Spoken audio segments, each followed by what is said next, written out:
Voilà pour le sommaire. Mesdames et messieurs, bonsoir et bienvenue. Ibrahim Djomélé, bonsoir également à vous. Bonsoir Nana Alou Traoré. Bienvenue sur ce plateau. Vous êtes là pour nous lire le communiqué du Conseil des ministres tenu aujourd'hui à Koulouba sous la présidence du chef de l'État Ibrahim Boubacar Keïta. À votre aise.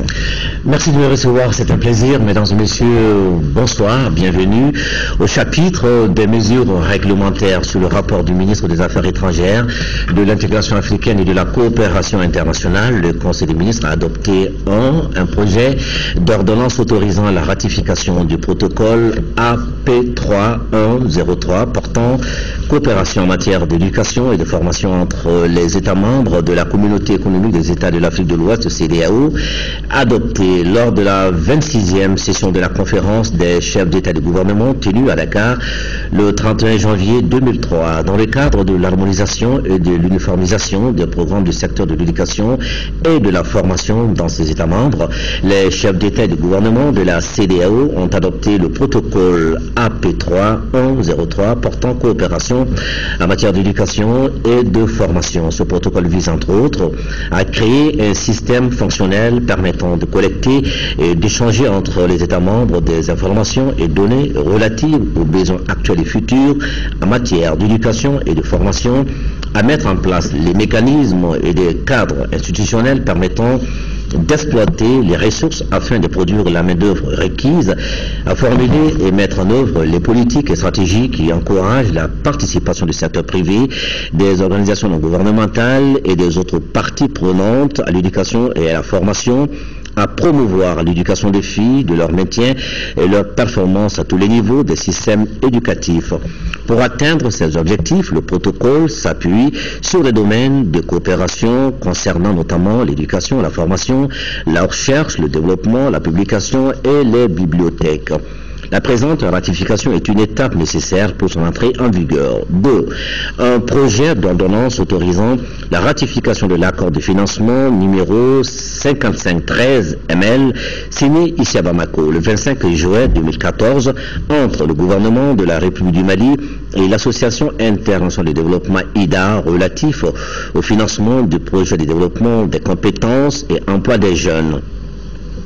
Le gouvernement de la République du Mali a signé le 25 juin 2014 avec l'Association internationale de développement IDA un accord de prêt d'un montant de 23 300 000 droits de tirage spéciaux, soit 11 35 346 000 francs CFA environ, et un don d'un montant de 17 400 000 droits de tirage spéciaux, soit 8 240 988 000 francs CFA environ.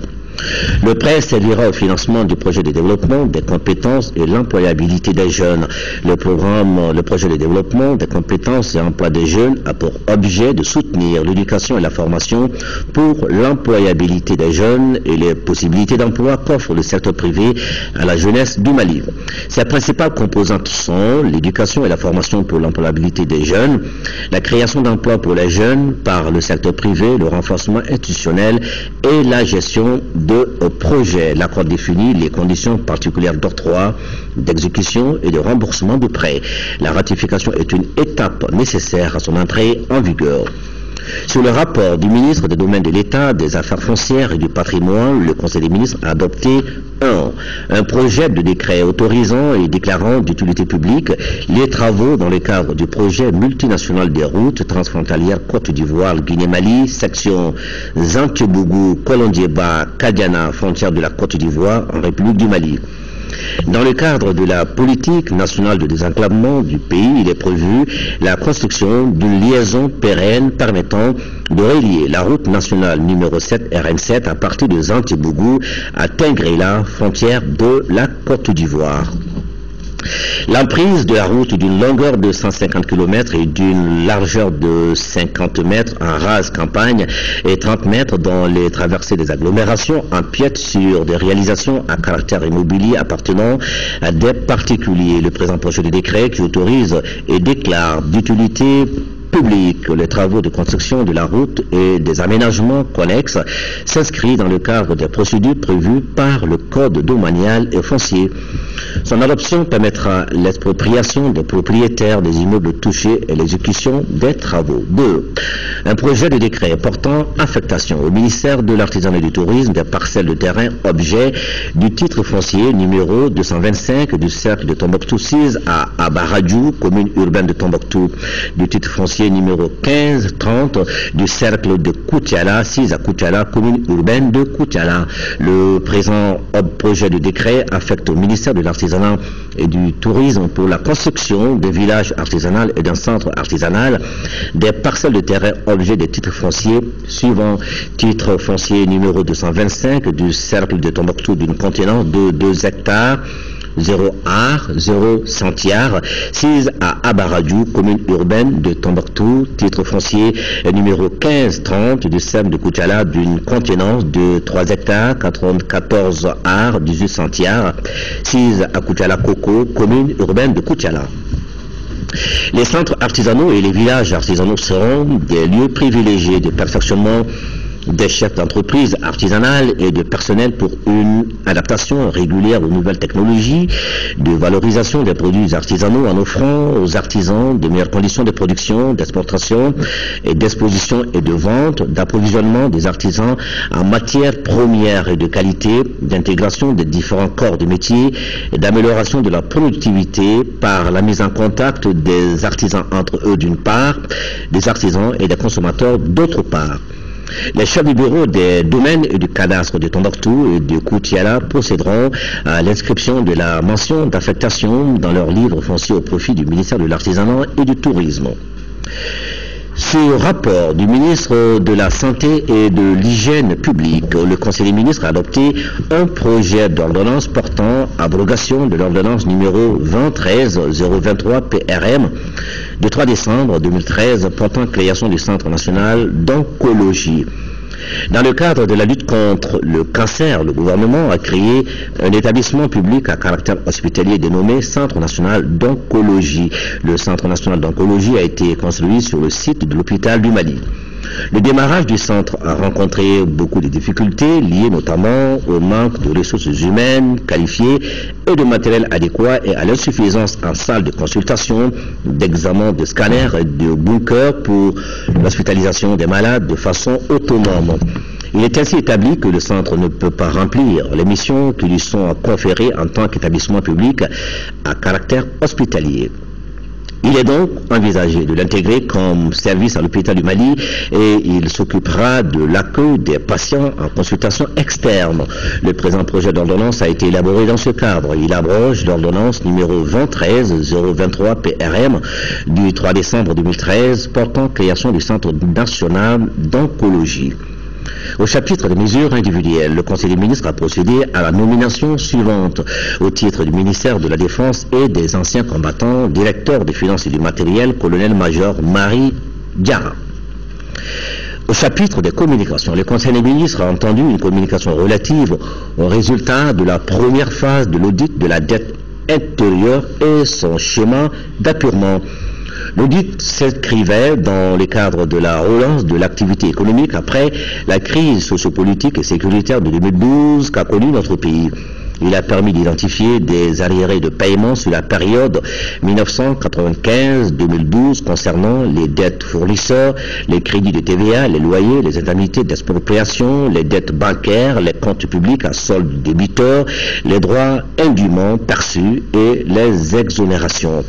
Le montant total des dettes fournisseurs s'élève à 19 milliards 95 717 323 francs CFA sur lesquels 26 milliards 269 358 942 francs CFA ont été validés.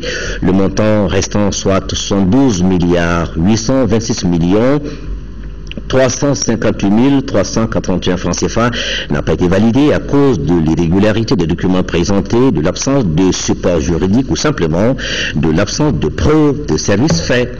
L'État s'engage à payer les dettes fournisseurs régulières sur une dotation de 20 milliards de francs CFA déjà inscrite dans le budget initial 2014 pour l'appurement des dettes suivant un schéma se présentant comme suit: le paiement intégral de 10 milliards 877 millions 801 396 francs CFA de dettes basées sur des lignes budgétaires, l'application de 40% du décote sur les 15 milliards 391 557 546 francs CFA de dépenses extra-budgétaires qui ramènent le montant à payer à 9 milliards 235 80 838 francs CFA.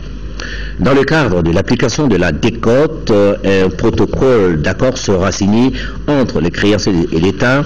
Ce protocole fera l'objet d'homologation par les tribunaux compétents. Le montant des crédits fournisseurs de 15 milliards 391 557 546 francs CFA ne reposant sur aucune ligne budgétaire constitue une violation de la réglementation relative à l'exécution du budget et doit être sanctionnée en conséquence. Des actions sont en cours pour identifier et sanctionner les fonctionnaires et agents de l'État coupables de violation de la réglementation budgétaire. Yana Alou Traoré. Merci Ibrahim Djoumbeli. Merci et bonne suite. Merci. Direction la primature où on vient de tenir tout à l'heure une rencontre d'échange sur l'état d'avancement de la transition de l'analogique vers le numérique. Quelles sont les difficultés de mise en œuvre de la stratégie? Quelles sont les dispositions envisagées pour sa mise en route? Quelques réponses avec le ministre de l'économie numérique, de l'information, de la communication, Mahamadou Kamara. Il est au micro de Mamoudou Sidibé. Le Premier ministre nous est venu aujourd'hui pour échanger sur le projet de transition numérique. Vous savez que notre pays, comme la plupart des pays africains, est soumis à une contrainte technologique. Et il devra, au 17 juin 2015 au plus tard, faire le basculement de la télévision analogique vers la télévision numérique. Donc, nous sommes venus rencontrer le Premier ministre et lui expliquer un peu comment avancer ce projet, les difficultés que nous rencontrions, l'état d'avancement et surtout les perspectives pour les semaines et les mois à venir. Et par rapport aux difficultés, quelles sont les grandes lignes qui ont été dégagées? Très honnêtement, il n'y a pas de grandes difficultés. Il y a des points administratifs que nous sommes en train de régler. Mais le gros défi que nous avons, c'est la communication et la sensibilisation du grand public pour que nos compatriotes comprennent de quoi il s'agit, qu'est-ce que c'est l'analogique, pourquoi on fait le passage vers le numérique.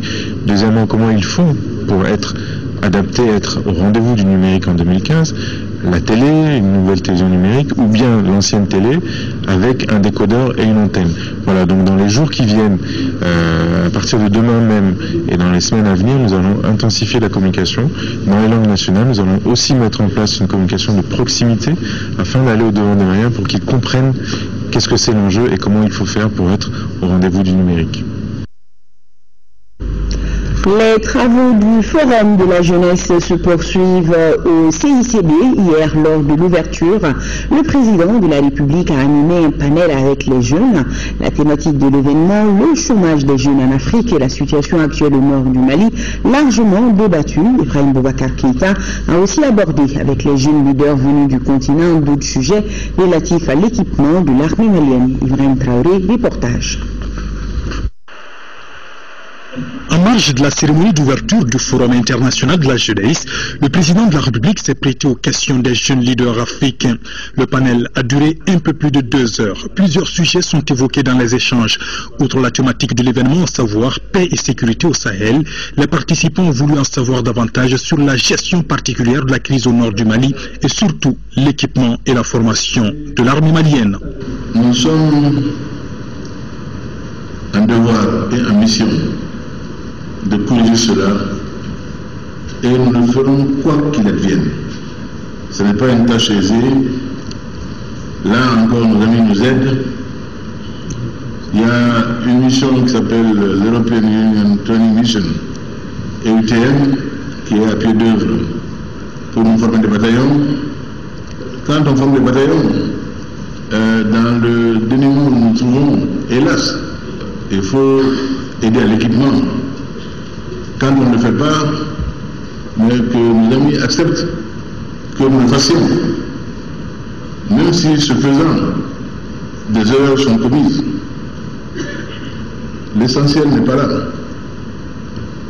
Ne pas lâcher la proie pour l'ombre. que l'on sache pourquoi tel acte est posé par le gouvernement. Quel est l'objet? Il s'agit d'une mesure de défense adéquate pour un pays en danger. Les jeunes ont aussi insisté sur les stratégies développées par les différents États pour faire face au chômage. Sur la question, le chef de l'État annonce son vaste chantier au Mali. 35 000 emplois de près ont été créés depuis le mois de septembre dernier. Ce n'est pas peu. On ne crie pas sur le toit, mais c'est une réalité. Emplois publics et privés. Il reste que près de 90 000 jeunes diplômés aujourd'hui encore cherchent à s'insérer. Nous nous battons de toutes nos forces pour faire en sorte que les différents chantiers qui sont incontournables dans un pays comme le nôtre, tout à faire, où nous avons d'immenses besoins en infrastructure pour pouvoir avoir une base de départ, une base de décollage. Tous ces chantiers-là seront des opportunités d'emploi. Nous avons également, pour ce qui nous concerne, un autre champ. C'est le cas de le dire. Pour moi, c'est l'or vert qui serait la teneur la plus forte pour le Mali. L'Office du Niger nous donne toute la possibilité de développement agricole soutenu, durable et fabuleux. Il nous faudra des jeunes qualifiés et que vous sachiez que la terre nourrit son homme. Dans ce ordre d'idée-là, le souci qui est le nôtre, de créer des centres de formation professionnelle à hauteur de souhait. L'exercice est apprécié par la jeunesse africaine. Bamako donne ainsi un coup de fouet aux initiatives des jeunes engagés à relever les défis du moment. Nous organisons des rencontres périodiques avec les jeunes des départements, des villages, parce que c'est des jeunes reculés qui n'ont pas d'informations nécessaires qui sont exploités par ce mouvement de terreur. Et nous pensons qu'à travers l'information, l'implication de la jeunesse d'une manière générale, nous pourrions arriver à renverser la tendance. Le message que nous souhaiterons faire passer, c'est ce message d'une jeunesse qui est debout. Une jeunesse africaine qui est consciente des enjeux sécuritaires, des enjeux de développement de l'Afrique. L'objectif majeur de la participation de l'Institut Amadeus est justement de pouvoir partager l'expérience de notre centre de recherche. La jeunesse en tant que porte-voix des enjeux de notre temps, c'est un élément fondamental, contemporain, qu'on doit prendre en compte. Ce forum international regroupe plus de 300 jeunes africains. Au terme de leurs travaux, ils entendent rendre public un document intitulé « L'appel de Bamako ». À suivre après ce journal, l'adresse du président de la République à la jeunesse, c'était à l'ouverture du Forum international de la jeunesse sur la paix et la sécurité au Sahel. Autre sujet au cœur des débats du forum, l'emploi des jeunes ruraux, cas de réussite et de leçons apprises. Les panélistes ont exposé et ont convenu que l'emploi jeune est possible, surtout en milieu rural, que si les États mettent l'accent sur la formation qualifiante et adaptée aux besoins du secteur agricole. Boubacar Sissoko nous en dit plus. Ce 5e panel du Forum des jeunes traite d'une question transversale. Il s'agit de l'initiative d'emploi des jeunes en milieu rural, cas de réussite et de leçons apprises. Malgré les difficultés, certaines expériences ont fait cas d'école en matière de création d'emplois jeunes au niveau du monde rural. Le cas de réussite chez nous, c'est un projet à vocation communale dans lequel 1000 hectares seront aménagés, dont 200 jeunes vont travailler et 60 femmes vont travailler. Tous les panélistes qui ont exposé ont convenu que la formation qualifiante adaptée est la seule solution pour créer des emplois en faveur de la jeunesse rurale. Les États sahéliens doivent investir davantage dans l'agriculture pour inciter les jeunes à retourner à la terre. Il y a l'Office du Niger qui a quand même des terres aménagées, n'est-ce pas? Et il s'agit tout simplement de voir dans quelle mesure renforcer les dispositifs d'accompagnement des jeunes qui s'engagent dans l'agriculture. Le défi qui se pose à la jeunesse rurale est la difficulté d'accès à la terre et au crédit. Les autorités maliennes et les partenaires au développement ont initié plusieurs projets pour juguler ces difficultés. Nous avons l'appui des partenaires, ça me paraît aussi une opportunité à saisir pour les jeunes qui souhaitent s'installer en milieu rural. Pour le procès, c'est 63 millions de dollars qu'on est en train de mobiliser. Donc on parle de 31,5 milliards de francs CFA. C'est un énorme programme qui va couvrir l'ensemble des régions. On va travailler à la fois sur l'auto-emploi, mais aussi le développement des micro, petites et moyennes entreprises pour booster l'emploi. L'économie des pays du Sahel repose en grande partie sur le monde rural. Il est donc louable de créer des opportunités dans ce secteur au bénéfice de la jeunesse rurale. À partir de demain s'ouvre dans notre capitale, et c'est là pour 3 jours, une autre rencontre de haut niveau. Il s'agit du Forum national sur l'orpaillage. Comment parvenir donc à la pratique d'un orpaillage responsable? La question sera au sein du forum qui réunira tous les acteurs de la filière. Ils vont débattre des voies et moyens d'améliorer cette pratique séculaire. Augustin Touré nous donne un avant-goût de ces assises. Par orpaillage, il faut entendre l'exploitation traditionnelle de l'or. La pratique de cette activité au Mali remonte à la nuit des temps. Pourtant, ces dernières années, elle connaît une ampleur inégalée. Aussi, les conséquences socio-économiques et environnementales restent inquiétantes. Quand les populations se retrouvent autour d'un site, pratiquement on sent une dégradation intense du sol, des champs de culture, avec son colère de phénomènes dangereux pour les foyers même, parce qu'il y a beaucoup de ménages dont les femmes sont retrouvées dans cette activité-là. Les femmes ont quitté leur mari et les foyers sont disloqués. Le cercle de Kéyeba est une zone d'orpaillage et cela a une incidence très sérieuse sur la fréquentation des élèves et également sur la mobilité du personnel enseignant, la stabilité même du personnel enseignant. Nous avons constaté dans certaines écoles des taux d'absence qui vont jusqu'à 40%. Face à la persistance du phénomène, les autorités du pays n'ont eu de cesse de penser à en réduire les impacts négatifs. D'où l'idée d'un forum pour mettre à plat toute la réglementation. L'orpaillage, c'est une activité qui est exercée depuis les temps immémoriaux dans nos sociétés. C'est une pratique qui est très très ancienne, qui vraiment dans son cadre légal se passait vraiment en respectant toutes les règles coutumières et les législations en vigueur. Et ces derniers temps, nous avons vu que compte tenu même de l'évolution de cette activité, qu'il y a eu des dérapages, et cela a amené beaucoup de difficultés. D'où vraiment l'opportunité d'organiser ce forum pour réunir tous les acteurs, pour que nous puissions quand même discuter de l'enjeu de cette activité par rapport à son développement, par rapport à son épanouissement. Aussi, les pertes fiscales pour l'État seront considérablement réduites. Au vu du nombre et de la qualité des participants, l'espoir est permis de voir l'orpaillage s'engager sur une voie, celle de la rentabilisation et de l'assainissement. Voilà, le forum s'ouvre demain. Le ministre de l'Emploi et de la Formation professionnelle et African Job Solutions, Mali, donne déjà une piste de solution à l'emploi et à la formation professionnelle de qualité dans les secteurs des mines, de l'électricité et de l'électromécanique au Mali. Les deux parties ont signé hier après-midi une convention cadre de partenariat pour une durée de 5 ans. Tchemoro Savara, les détails. À travers cette signature, le ministère de l'Emploi et de la Formation professionnelle et African Job Solutions Mali s'engage à coopérer dans les domaines des mines, de l'électromécanique, de l'électricité, de la technologie hospitalière, la menuiserie, l'agronomie, la télécommunications et l'énergie. La convention cadre de partenariat ainsi signée par les deux parties a une durée de 5 ans. African Job Solutions Mali entend faire profiter les jeunes Maliens d'une formation de qualité et qualifiante. Nous sommes partis d'un constat, généralement en Afrique, surtout en Afrique de l'Ouest, il y a un déficit du personnel intermédiaire qualifié.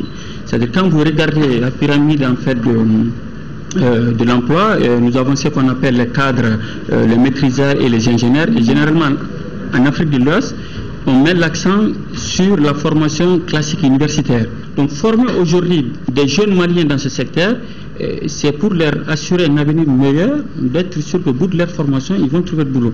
Pour le ministre en charge de l'emploi, cette convention est une opportunité pour notre pays, surtout pour son secteur minier dont le développement est prometteur, mais qui manque aujourd'hui de ressources humaines de qualité interne et de quantité.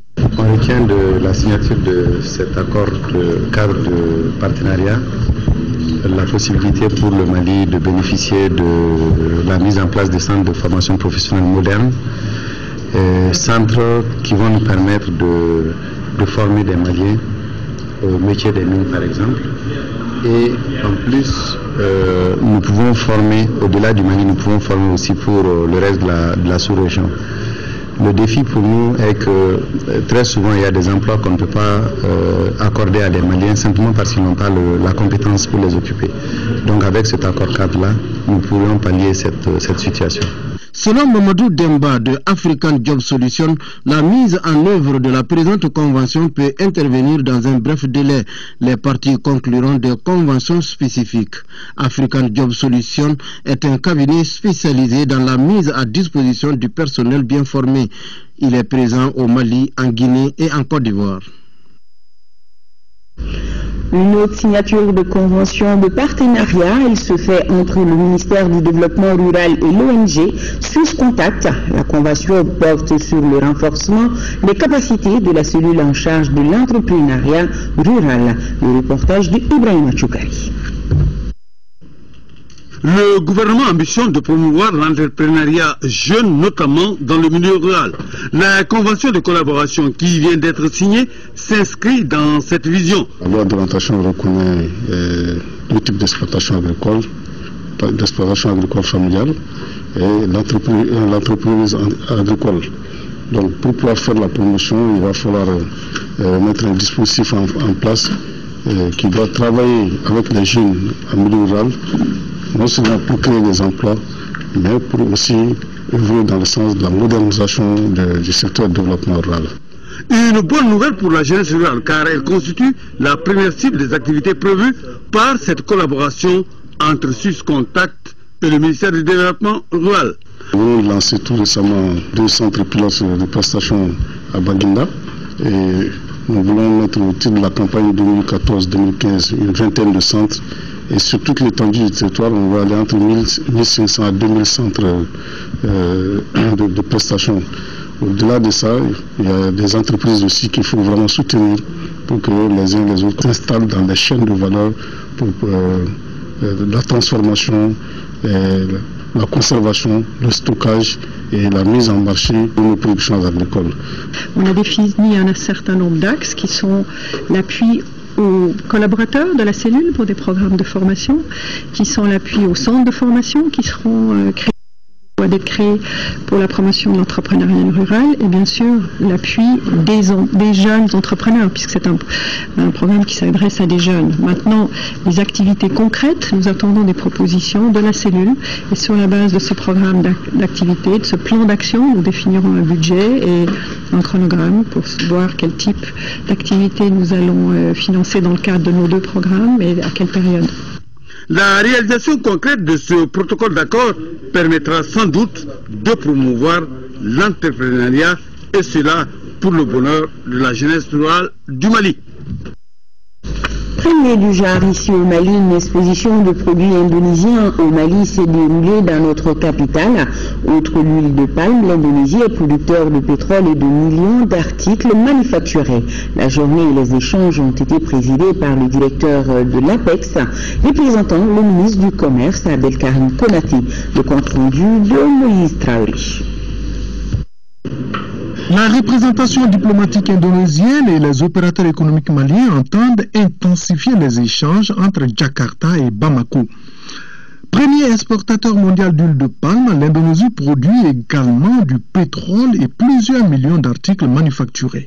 L'Indonésie demeure un partenaire mineur de votre pays avec des enjeux évalués globalement à quelques 50 millions de dollars américains.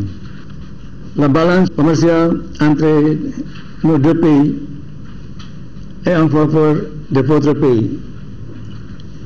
Ça fait environ $35 millions américains. Cette première exposition de produits indonésiens est une invite des opérateurs économiques maliens à la foire industrielle et agricole qui aura lieu à Jakarta du 8 au 12 octobre prochain. La Chambre de commerce s'engage au-delà de cet événement à explorer avec vous toutes les voies possibles pour développer nos échanges, pour aller au-delà de la vente de marchandises, pour essayer de promouvoir des partenariats féconds entre Indonésiens et Maliens en vue d'installer au Mali des unités de production de produits qui satisfassent la demande au Mali.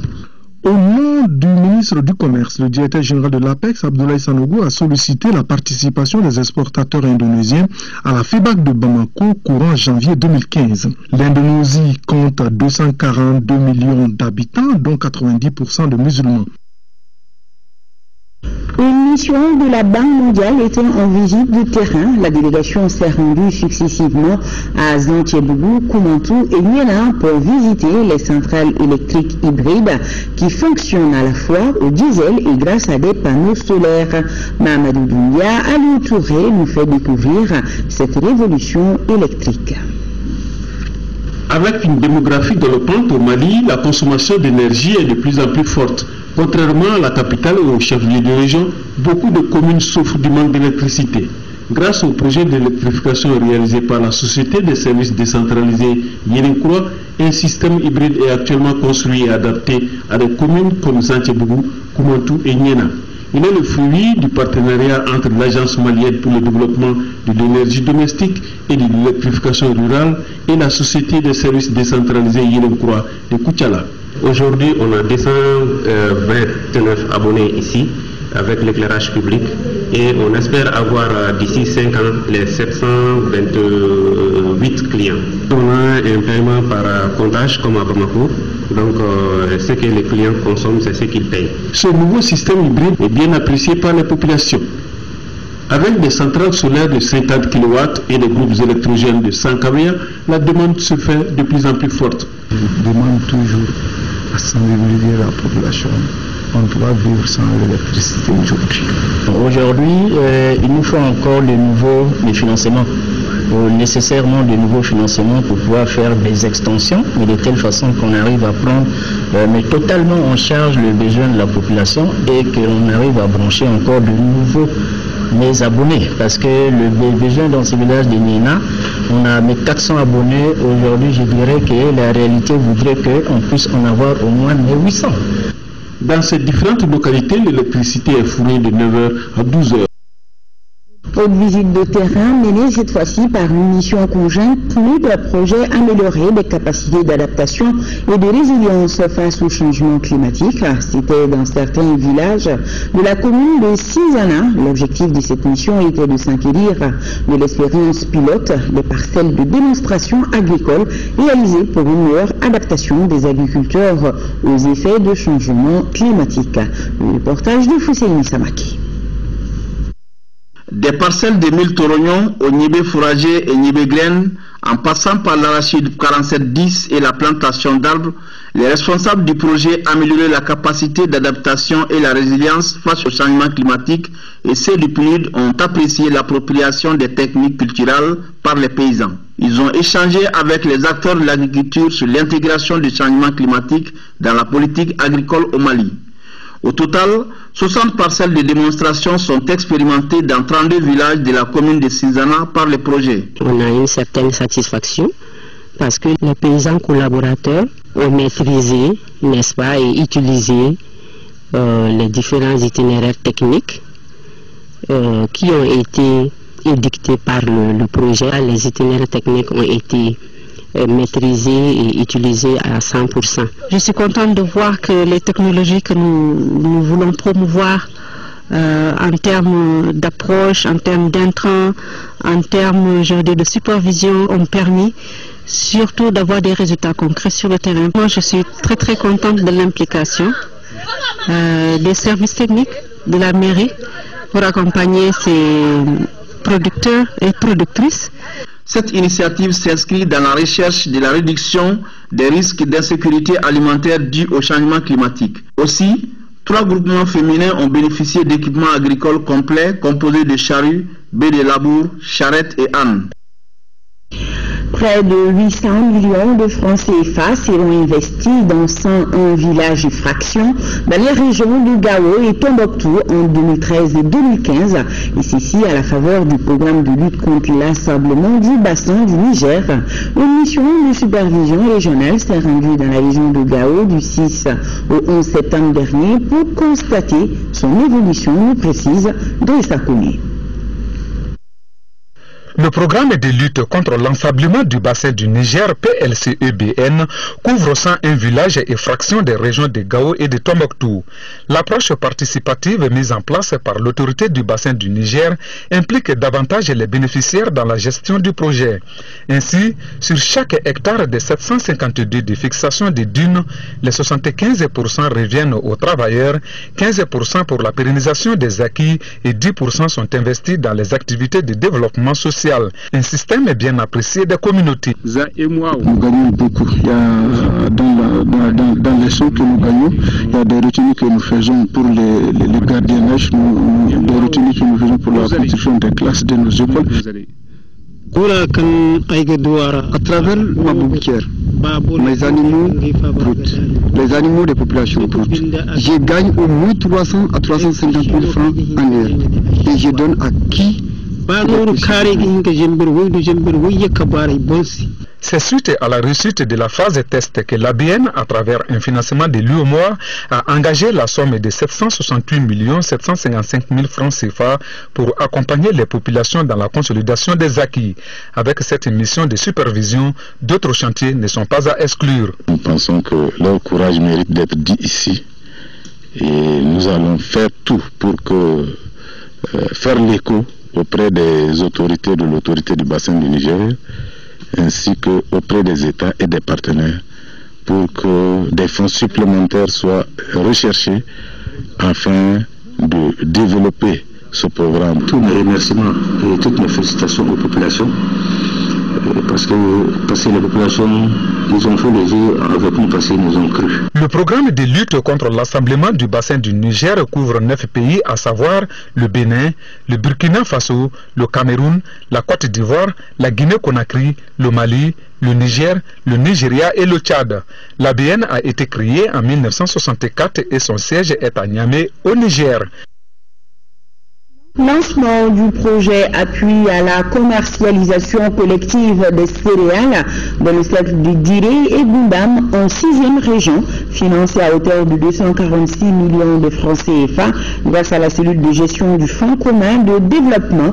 Le projet dure 3 ans. À Uzer Al-Kamissa Yatara nous fait le point. Cette cérémonie marque le lancement du projet appui à la commercialisation collective des céréales dans les cercles de Diré et Goundam en 6e région. Les bénéficiaires de ce projet viennent de recevoir 5 motopompes et 2 batteuses, plus une subvention d'environ 208 millions de francs CFA grâce à la cellule de gestion du Fonds commun de développement. Depuis le départ de PASSEN, c'est la première fois dans l'histoire de notre organisation de bénéficier d'une subvention. Au-delà des équipements, la subvention des FCD permettra l'organisation d'assurer son fonctionnement normal sans inquiétude pendant 3 ans. Les objectifs visés sont l'augmentation de la production et de la productivité du blé de riz, la contribution à la sécurité alimentaire, l'amélioration des conditions de vie des populations ciblées. Ce nouveau projet permettra d'accroître la productivité agricole du blé et du riz dans les cercles concernés. Un mot de sport, le premier vice-président de la Fédération internationale de basketball, FIBA Monde, notre compatriote Amaniang, a regagné Bamako hier en provenance de Madrid. Il a assisté en Espagne au championnat du monde de basketball masculin que l'Espagne a abrité du 30 août au 14 septembre en Espagne. Nous l'écoutons à son arrivée au micro de Mamoutou Dante. Nous voulons créer une vraie communauté de basketball en Afrique. Une communauté élargie, solide et très forte. Nous sommes engagés également à accompagner les fédérations nationales pour qu'il y ait moins de déphasage entre l'évolution de FIBA et les fédérations nationales. On souhaite qu'au bout de 5 ans, qu'on puisse avoir en Afrique des fédérations dignes de ce nom, avec de véritables administrations autour et qui puissent répondre en fait aux normes internationales. Pour la première fois dans notre histoire, nous avons eu la NBA qui est devenue membre de FIBA.